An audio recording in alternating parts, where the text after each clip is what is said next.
hari Minggu, Bapak Ibu Saudara.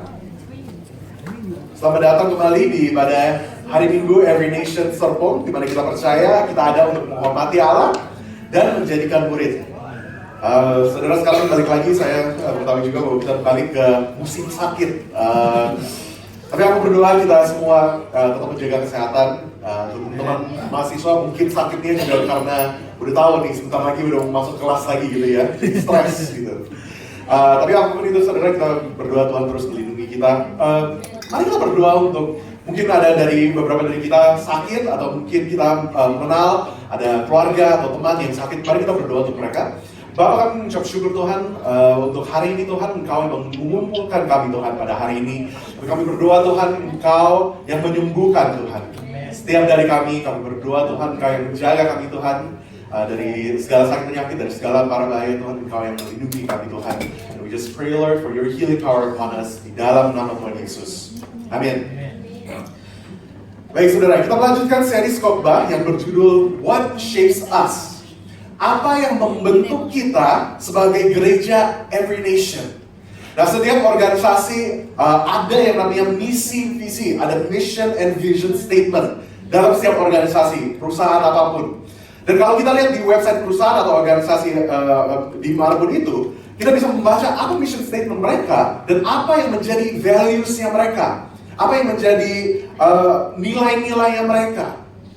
Kalau untuk gereja, kita melihat pernyataan iman. We look at the statement of faith.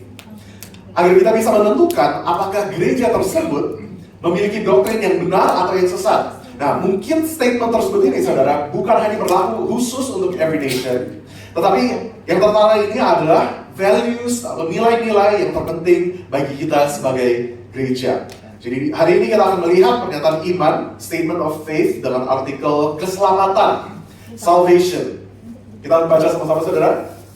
Ada 2 slide ya, saudara. Jadi kita baca yang pertama dulu. Kami percaya bahwa keselamatan yang telah dirancang sejak kekekalan dan dijanjikan sepanjang kitab suci adalah tindakan penyelamatan Allah yang penuh anugerah, di mana Ia membebaskan manusia yang tersesat dan berdosa melalui iman kepada karya penebusan Kristus. Karena kasih-Nya yang besar, Allah menghidupkan manusia secara rohani di dalam Kristus melalui kelahiran baru oleh Roh Kudus. Melalui anugerah-Nya, Allah mengampuni dan membenarkan manusia oleh iman, bukan karena perbuatan, dan menganugerahkan kepada mereka segala berkat dari persekutuan dengan Kristus, termasuk karunia kebenaran Allah, kehadiran Roh Kudus yang diam di dalam diri mereka, dan pengangkatan menjadi anak-anaknya. Izinkan saya untuk membaca bahasa Inggrisnya, saudara. We believe that salvation, planned in eternity and promised throughout Scripture, is God's gracious act of rescue, whereby He delivers lost and sinful people through faith in Christ's redemptive work. Because of His great love, God makes people spiritually alive in Christ through regeneration by the Holy Spirit. And by grace, God forgives and justifies people through faith apart from works, conferring upon them all the benefits of union with Christ, including the gift of God's righteousness, the indwelling of the Holy Spirit, and adoption into His family. Saya membuka dengan pertanyaan ini, saudara. Are you a Christian? Apakah Anda seorang Kristen? Nah, seringkali saya bertanya kepada teman-teman di kampus dengan teman-teman mahasiswa gitu ya. Ya, saya tanya kepada teman-teman mahasiswa, apakah kamu orang Kristen? Kamu seorang Kristen? Dan banyak dari mereka menjawabnya, aku sedang berusaha. I'm trying. Aku berusaha untuk menjadi Kristen. Gak gampang untuk menjadi orang Kristen gitu ya. Jadi aku berusaha untuk menjadi orang Kristen. Nah saudara, kalau kita menjawab seperti ini, bahwa kita sedang berusaha untuk menjadi orang Kristen, berarti kita salah paham mengenai keselamatan. We misunderstand salvation. Saudara, banyak orang, termasuk orang Kristen, menganggap keselamatan sebagai sesuatu yang harus diperjuangkan. Tetapi keselamatan bukan upah kebaikan kita. Keselamatan, our salvation, itu bukan upah, bukan sebuah transaksi dari Tuhan. Kalau kita baik, Tuhan memberikan keselamatan. Bukan seperti itu, saudara. Kita tidak bisa menghasilkan keselamatan dengan tindakan-tindakan baik kita. Dan inilah kabar baik di berita Injil, bahwa kita tidak layak untuk menerima keselamatan dari Allah, namun Dia tetap bertindak untuk menyelamatkan kita, karena Dia Allah yang mengasihi dan penuh anugerah.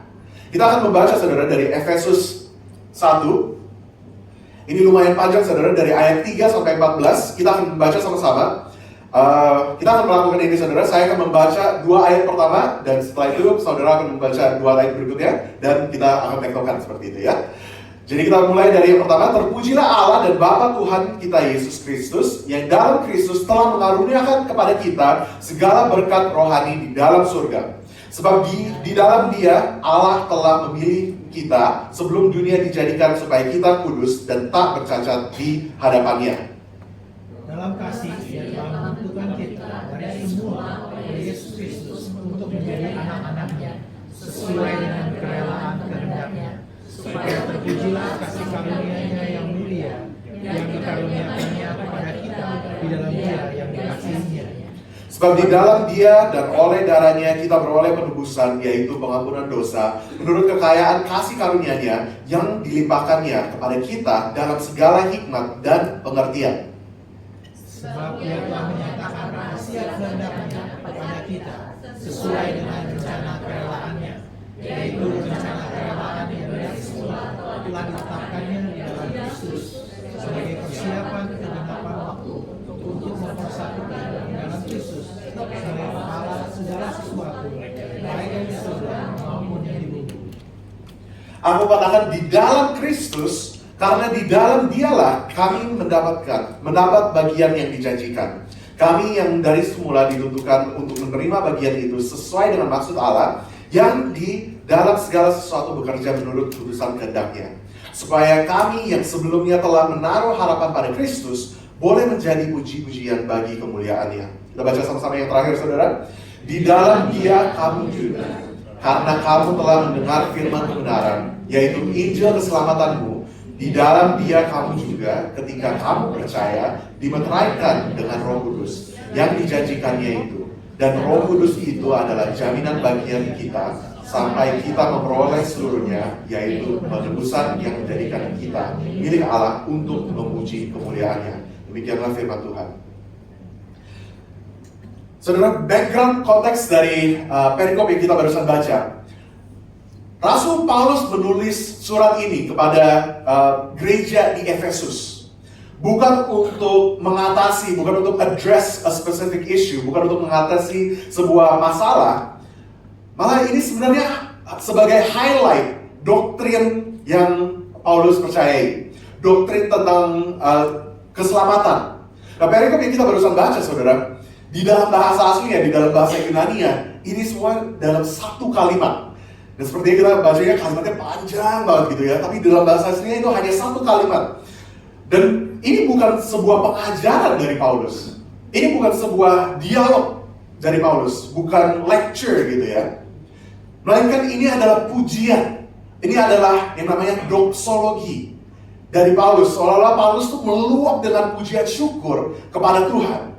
Dan di dalam doksologi ini kita dapat melihat peran-peran Allah yang Tritunggal dalam keselamatan. We see the different roles that the Triune God plays in salvation. Kita melihat tiga hal ini, saudara. Kita melihat rencana Allah Bapa, kita melihat penebusan oleh Anak Putra, dan kita melihat juga jaminan Roh Kudus. The plan of the Father, the redemption of the Son, and the guarantee of the Spirit. Kita melihat yang pertama, saudara, rencana Allah Bapa.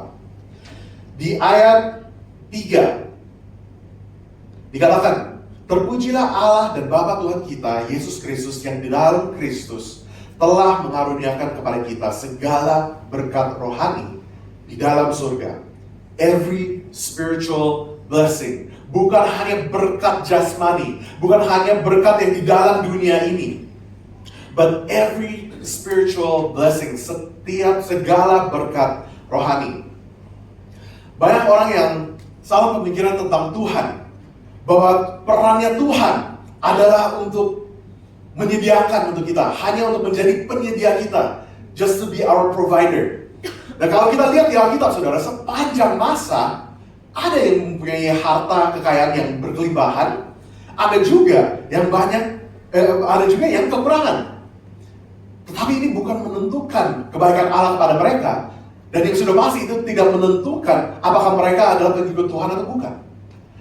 Yang sudah pasti net worth kita, saudara, net worth kita di dunia ini tidak menentukan apakah kita pengikut Kristus atau bukan. Dan dikatakan segala berkat rohani, every spiritual blessing di dalam surga. Inilah yang membedakan kita dari hewan-hewan lain. This is what separates us humans dari hewan-hewan yang lain. Nah, insting atau naluri hewan adalah untuk cari makan, tidur, dan bertahan hidup. Eat, sleep, survive. Saudara, kalau kita memikirkan, bukankah ini yang kita lihat manusia zaman sekarang lakukan? Eat, sleep, survive. Kita pusing untuk cari duit. Kita pusing untuk mendapatkan work experience. Kita pusing untuk mendapatkan pendidikan yang tinggi supaya kita bisa cari duit, supaya kita bisa cari makan. Kita pusing, apakah kita bisa survive, apakah kita bisa bertahan hidup gak sampai akhir bulan? Gaji udah habis nih di awal bulan. Gimana kita bisa hidup sampai akhir bulan? Saudara, kalau itu semua kalau itu semua terjadi, baru kita bisa happy. Kalau kita bisa bertahan hidup, baru kita bisa senang, baru kita bisa bahagia. Apa yang membedakan kita dari hewan-hewan yang lain? Tetapi Allah menciptakan kita manusia untuk tujuan yang jauh lebih besar daripada hanya makan, tidur, bertahan hidup. He created us more than just to eat, sleep, and survive. Dia menciptakan kita untuk apa, saudara? Selanjutnya di ayat 4 dan 5 dikatakan, sebab di dalam Dia Allah telah memilih kita sebelum dunia dijadikan, supaya kita kudus dan tak bercacat di hadapannya. Dalam kasih Ia telah menentukan kita dari semula oleh Yesus Kristus untuk menjadi anak-anaknya sesuai dengan kerelaan kehendak-Nya. He has predestined us to adoption as His sons. Saudara, di dalam bahasa Inggris dan di bahasa aslinya di Yunani ada kata yang tidak ada di bahasa Indonesia yaitu adoption. Predestined us for adoption as sons. Kalau diterjemahkan itu seperti ini. Ia telah menentukan kita untuk diadopsi sebagai anak-anak lelaki. Untuk raw translation-nya seperti itu, saudara. Nah, kita lihat keyword yang pertama, predestined atau predestinasi. Beberapa orang Kristen tidak suka dengan istilah ini. Karena predestinasi berarti Tuhan sudah tahu, Tuhan sudah set, Tuhan sudah menentukan apa yang menjadi respons kita terhadap kebaikannya Dia. Nah, di dalam bahasa aslinya, predestinasi itu berarti untuk set boundaries, untuk menentukan. Itu adalah untuk menentukan batas.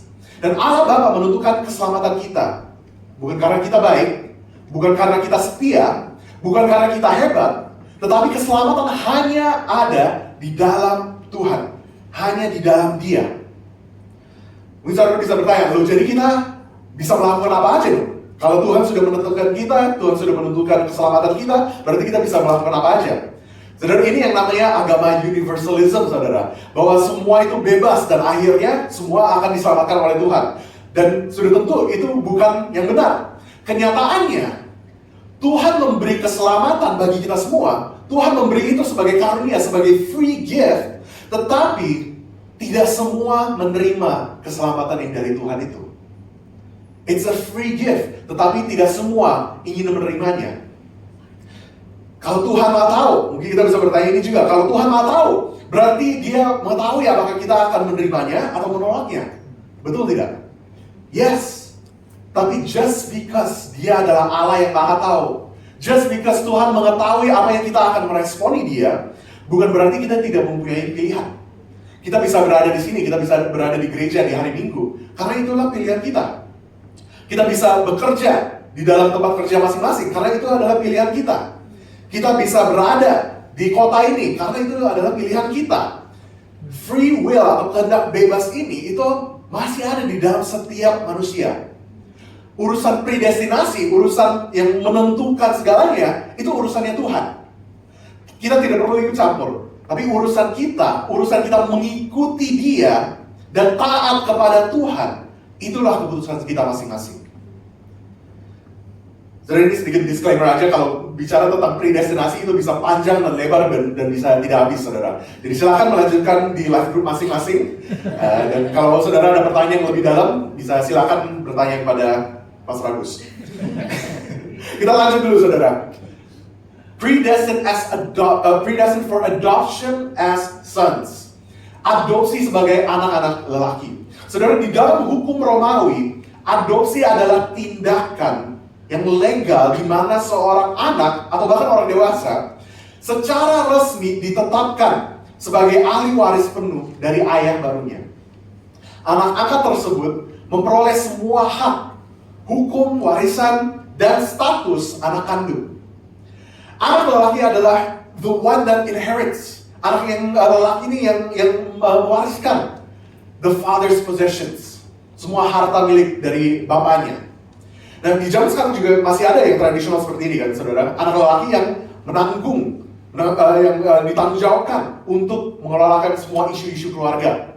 Dan Paulus menggunakan kata sons atau anak lelaki sebagai objek metaforanya. Dia mengatakan bahwa kita yang percaya kepada Tuhan, yang menerima Yesus sebagai Tuhan dan Juru Selamat, mau itu yang perempuan atau yang laki-laki, kita semua telah diadopsi sebagai anak-anak yang mendapatkan warisan dari Allah Bapa di surga. This is the plan of the Father. Inilah rencana Allah Bapa bagi kita yang percaya. Yang kedua, saudara, kita melihat penebusan oleh anak putra. Di ayat 7, sebab di dalam Dia dan oleh darahnya kita beroleh penebusan, yaitu pengampunan dosa menurut kekayaan kasih karunia-Nya. Saudara, orang-orang yang tidak besar di keluarga Kristen, yang tidak besar dengan cerita-cerita di Alkitab, mungkin bisa bertanya, what kind of God would die for His creation? Tuhan macam apa yang rela untuk mati bagi ciptaannya? Allah kan Maha Kuasa. God is Almighty. Kok nggak langsung aja mengampuni aja gitu? Tuhan nggak perlu turun ke dunia. Tuhan nggak perlu mati di kayu salib. Kenapa Dia nggak langsung ampunin aja dari surga? Saudara, yes, Dia adalah Allah yang Maha Kuasa, tetapi Dia juga Allah yang adil. Dia tidak pernah mengkontradiksikan diri sendiri. Dia telah set hukum-hukum alam semesta, dan bagi yang melawan hukum-hukumnya, sudah pasti ada konsekuensinya. Dan hukumnya terhadap dosa, kita melihat di surat kepada Roma, hukuman terhadap dosa adalah kematian. Upah dosa ialah maut. Kita tidak sanggup menanggung beban dosa kita. We cannot carry the burden of our sins. Dan oleh karena anugerahnya, hanya karena anugerahnya Tuhan, Dia mengambil dosa kita dan mati di tempat kita. He took our place, substitute us, agar kita bisa hidup. Itulah mengapa Dia turun untuk menjadi manusia dan mati bagi kita. Digunakan kata penebusan, saudara, redemption, to redeem. Nah, yang namanya redeem ini kalau didefinisikan itu to liberate on the receipt of a ransom. Ada yang namanya pembayaran. Redeeming voucher, saudara mungkin sudah pernah redeem voucher gitu. Ada promo apa gitu, kita beli vouchernya dan kita tukar, kita redeem voucher itu di toko atau di vendor tersebut. Ada transaksi, ada penukaran sesuatu. Saudara, Charles Spurgeon mengatakan ini, observe, it is not redemption through His power. Penebusan itu bukan dengan kuasanya Tuhan. It is through His blood. Hanya oleh darahnya. It is not redemption through His love. Bukan penebusan karena kasihnya. It is through His blood. Hanya oleh darahnya. Penukaran ini bukan sesuatu yang gratis, saudara. Bukan sesuatu yang murah, saudara. Tadi kita menyanyikan bahwa His precious blood, mahal.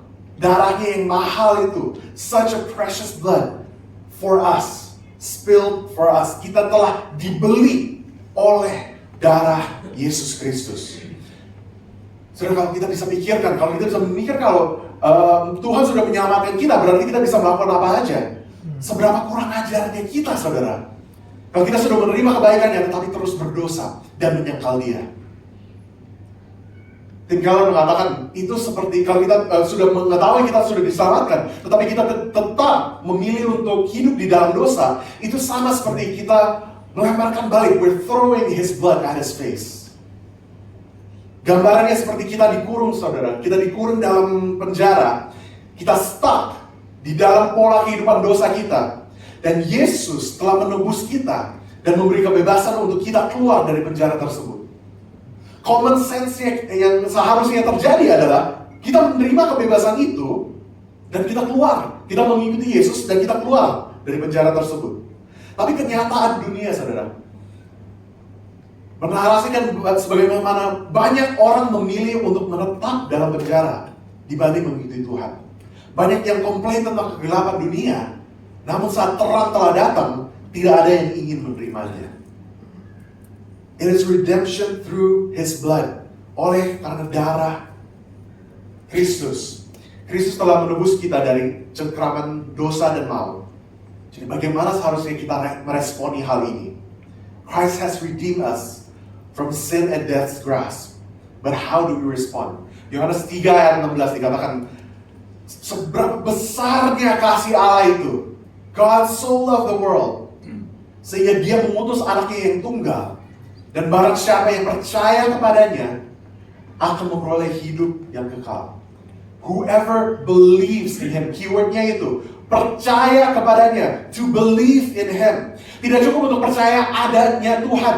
Tidak cukup untuk kita percaya, oke, ada Yesus Kristus, saya tahu bahwa Yesus Kristus mati di kayu salib, tapi ya udah, begitu saja. Tidak cukup untuk kita percaya adanya Tuhan. Untuk percaya kepada Tuhan, itu berarti kita percayakan hidup kita. Kita mempercayakan hubungan kita. Kita mempercayakan masa depan kita. Mempercayakan keuangan kita. Kita mempercayakan kekhawatiran kita. Dan seluruh aspek hidup kita, kita serahkan kepada Tuhan. This is the good news. Saat kita beriman kepadanya, saat kita percaya kepada Tuhan, kita memberi segala, kita berserah penuh kepada Tuhan, itulah jaminan keselamatan kita. That is the guarantee of our salvation. Yang ketiga, the guarantee of the Holy Spirit. Jaminan Roh Kudus. Di ayat 13 dan 14 dikatakan, di dalam Dia kamu juga, karena kamu telah mendengar firman kebenaran, yaitu Injil keselamatanmu. Di dalam Dia kamu juga, ketika kamu percaya, dimeteraikan dengan Roh Kudus yang dijanjikannya itu. Dan Roh Kudus itu adalah jaminan bagian kita sampai kita memperoleh seluruhnya, yaitu penebusan yang menjadikan kita milik Allah untuk memuji kemuliaannya. Nah, kata jaminan, guarantee, ini di bahasa aslinya itu seperti down payment, DP. Sama seperti kalau kita ingin beli sesuatu ya saudara, kita ingin beli rumah, kita beli mobil, beli HP gitu. Mungkin ada down payment-nya, ada DP-nya. Kalau kita DP ada tanda terimanya. Nah, Roh Kudus berfungsi sebagai tanda terima keselamatan kita. Ada yang bertanya, baptisan Roh Kudus itu penting atau enggak? Saudara, sangat penting. Tanpa baptisan Roh Kudus, tanpa Roh Kudus yang hidup di dalam hidup kita, kita tidak dapat hidup dalam kebenaran.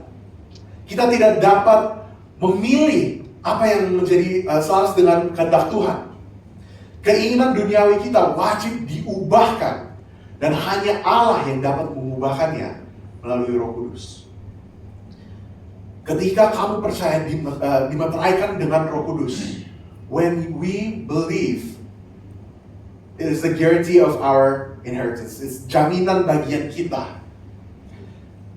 Saudara, di komentari dikatakan bahwa dimeteraikan ini tidak terjadi sebelum kita percaya. Nah, tadi kita sudah membaca bahwa kita sudah dipredestinasi, kita sudah ditentukan untuk adopsi. Nah, tetapi sealingnya itu, di dalam guarantee-nya itu, jaminannya itu terjadi setelah kita percaya dalam Tuhan. Saat kita percaya, saat kita beriman, kita dimeteraikan. Inilah bagian kita, saudara, untuk menerimanya. Inilah respons kita untuk apa yang Tuhan sudah lakukan bagi kita. It takes faith to receive. Kita perlu iman untuk menerima keselamatan tersebut. Ada sebuah ilustrasi, saudara, mengenai Betty Crocker. Mungkin saudara sudah familiar juga dengan perusahaan ini. Nah, setelah Perang Dunia Kedua, banyak wanita yang memilih untuk tetap bekerja di dalam pabrik-pabrik industri gitu ya. Yang pria-pria pada perang, tapi saat mereka balik, wanitanya tetap bekerja di dalam pabrik-pabrik industri. Nah, akibatnya rumah tangga jadi kewalahan, tidak ada waktu untuk masak. Sebuah perusahaan bernama Betty Crocker mengeluarkan solusi dengan meluncurkan produk instant cake mix. Cara membuat kuenya dengan sangat mudah, cukup tambahkan air, aduk, lalu panggang aja. Nah, tapi anehnya penjualannya rendah. Orang-orang berpikir, masa semudah itu sih? Mana mungkin untuk bikin kue gampang sekali. Nah, psikolog menemukan bahwa orang merasa tidak terlibat secara emosional, terlalu mudah, terkesan tidak serius, dan tidak memberi rasa puas karena tidak merasa berkontribusi.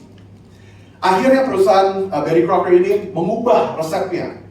Dan sekarang konsumen harus menambahkan 1 telur. Hasilnya sama, tapi usahanya sedikit lebih terasa. Penjualan pun langsung melonjak. Kenapa? Karena orang merasa lebih berperan. Mereka merasa lebih terlibat. Saudara, bukankah ini juga yang sering terjadi dengan berita Injil? Dengan keselamatan kita. Injil berkata, percaya dan terimalah. Tapi kita ingin tambahkan telur kita sendiri. Kita ingin menambahkan perbuatan kita. Kita ingin menambahkan pelayanan kita, disiplin kita. Tapi Tuhan tidak membutuhkan tambahan-tambahannya kita. Yang Tuhan berikan jauh lebih besar. Tuhan memberikan Roh Kudus. Tuhan memberikan dirinya sendiri kepada kita sebagai meterai dan jaminan bahwa kita benar-benar diselamatkan. God gave us the Holy Spirit as the guarantee of our salvation. Jaminan itu berlaku sampai kapan, saudara? Kan biasanya ada yang namanya tanggal kadaluarsanya. Jaminan itu sampai kapan? Setiap jaminan biasanya ada masa kadaluarsanya, jadi kita harus mengetahui juga sampai kapan ini. Di ayat 14 dikatakan, sampai kita memperoleh seluruhnya. Maksudnya apa? Memperoleh Tuhan sepenuhnya. Terjemahan yang lain mengatakan, until God redeems His possession. Dia sudah tanda terima sini, dia sudah DP. Until God redeems the whole possession, His whole possession. Sampai Tuhan memperoleh kita seluruhnya. Until we are completely purchased by God melalui kebangkitan, through the resurrection dan kemuliaan and the glorification.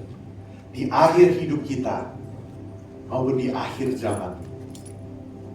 Saudara, inilah janji Tuhan, a lifetime warranty of our salvation. Keselamatan kita dalam Tuhan dimeteraikan sampai akhir zaman. Allah Bapa telah merencanakan keselamatan kita dari sebelum dunia dijadikan. Sebegitu besarnya kasih Allah, Dia telah memilih. Dia memilih kita sebelum kita memilihnya. Before we can choose Him, He has already chosen us.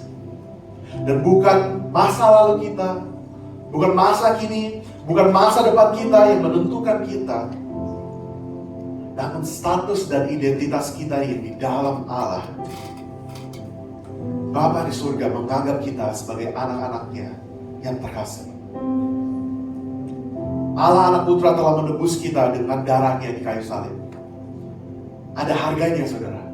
He redeemed us with His blood. Dan kita tidak sanggup membayarnya. Kita tidak bisa menanggung dosa kita. Kita tidak bisa menanggung beban hidup kita. Tapi itulah mengapa Tuhan Yesus yang diutus untuk menanggung penebusan dari dosa kita. Allah Roh Kudus telah meteraikan kita agar kita mendapatkan jaminan atas keselamatan kita. The Spirit is our guarantee, is our seal. Kita tidak lagi meragukan apakah kita akan hidup kekal atau tidak karena Dia yang menjaminkan kita. Because He is the one who gives us that guarantee. Dan tidak perlu ragukan lagi. Bukan kebaikan kita, namun kebaikan Tuhan. Not because we are good, but because He is a good God. Mari kita berdoa. Bapa, kami mengucap syukur Tuhan untuk keselamatan yang Engkau berikan pada kami. You gave us your life. Engkau memberikan hidupmu bagi kita. Sebelum kami dapat memilih Engkau, sebelum kami mempunyai pikiran untuk mengikuti Engkau, yet you have chosen us before the foundations of the world. Engkau telah memilih kita. You have predestined us for adoption. Dan Engkau memberi segala berkat rohani. Engkau yang mencurahkan itu atas hidup kami. Tuhan, mungkin ada waktu di mana kami merasa pergumulan di dunia ini sangat sulit. So many challenges, banyak yang harus dipusingin. Dan Bapa, kami meminta kepada Engkau Tuhan. Engkau yang mengingatkan kami. Engkau yang mencurahkan damai sejahtera-Mu di dalam hati kami saat kami khawatir Tuhan. When our problems seem big, saat masalah kami terasa besar, kami berdoa Tuhan, Engkau menyatakan diri-Mu bahwa Engkau lebih besar dari masalah-masalah kami. Engkau lebih besar dari isu-isu kami.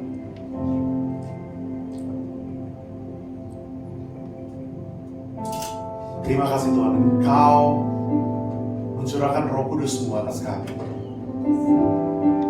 agar kami dapat yakin sepenuhnya atas keselamatan kami, that we will live an eternal life with you. Saat kami menaruh iman kami di dalam Engkau, Tuhan, kami berdoa Tuhan, agar firman-Mu ini Tuhan tidak hanya menjadi sebuah informasi, tapi hari demi hari Tuhan, Engkau yang mengubah hati kami, Engkau yang melembutkan hati kami, dan Engkau yang membentuk kami untuk menjadi serupa dengan Kristus, to become more like you, Lord. Ajarlah kami Tuhan, ajarlah kami Tuhan, di dalam nama Tuhan Yesus. Kami ucap syukur dan berdoa. Mari kita semua bangkit berdiri, mari kita menyanyikan ini sekali lagi.